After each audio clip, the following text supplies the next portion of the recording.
How's it going, Storm fans? I'm here with Storm pitcher and Storm All-Star Elliot Ashbeck. Elliot, how are you? Good, how are you? Good. So how's your season been so far? How are you liking Lake Elsinore? It's been good. Been able to get to know the area a little bit more. I had never been to California before I had been here in 2016, so gotten to see a little bit more of it, both north and south, and it's been fun. The staff here is great, and we've had a little bit of success. Fell a little bit short in the first half, but a lot of baseball left to be played. So. Absolutely. Always got the second half, right? Yeah, for sure.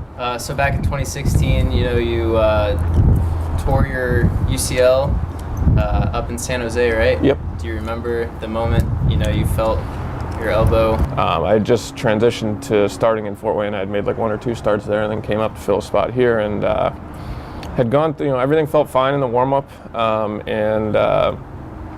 the end of the third inning, it was getting kind of tight. My elbow was getting tight, forearm and everything, and I went back out for the fourth, and I think I got one guy out, then walked a guy, and with each pitch, it was kind of a shooting pain in my elbow, and things were locking up. I couldn't get it all the way straight anymore, and I pretty much knew that something wasn't right. I'd never felt anything like that before, so I didn't know at the time it was that serious because I didn't feel one pop or like one pitch. That it was just kind of a gradual tightening. So, and then actually when I came out, I passed all the initial tests that the athletic trainer can do without getting an MRI or anything like that. So I was kind of cautiously optimistic, but as we went through the tests the next few days, it was pretty evident that the elbow or the ligament was shot inside, and the only route was surgery. And it stunk because it's one of those things.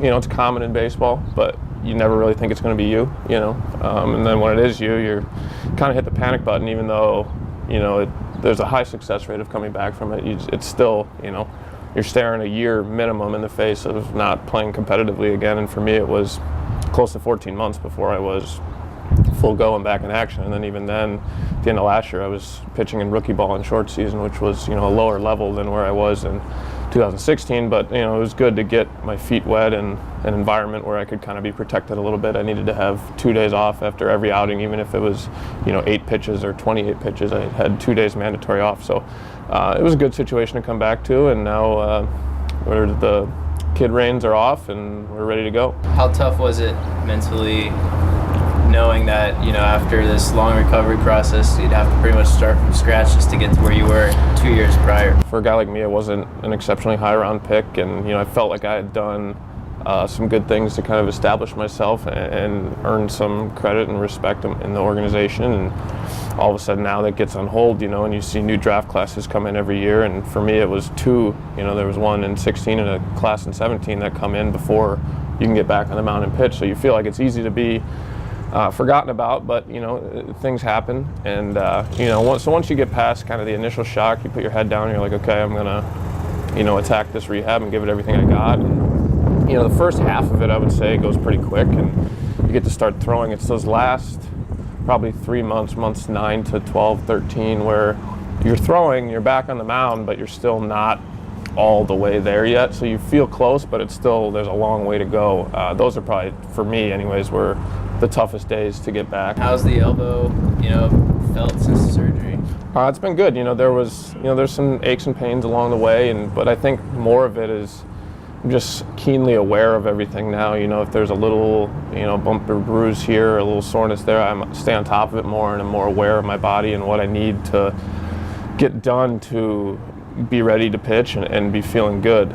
So I think more than anything, it's just you take care of the stuff before and after throwing that you need to be ready to perform out there. And whereas it's not just it's sore, it'll throw through it or anything like that. You just become a little bit smarter with how you approach your work, I think. And how was your experience, up in Lancaster for the Cal League All-Star game? I know it was really cool. I got to pitch in the game, didn't have a ton of success, but again, I wasn't worried about it. I was out there having fun. I gave up a couple homers, but thankfully the stats don't count in that game, and we were just there to have fun. And it was really cool seeing the home run derby, and there was a concert the night before, and just getting to mingle with some of the other guys and hear their experiences and where they're at in their organizations and things like that. It was a great time. What are your goals to finish out this season?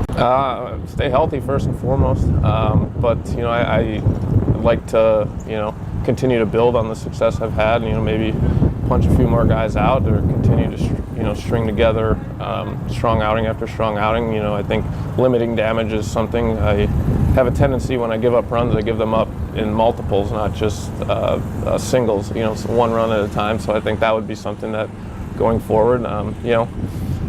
Moving up, I would love to, but you know that's out of my control.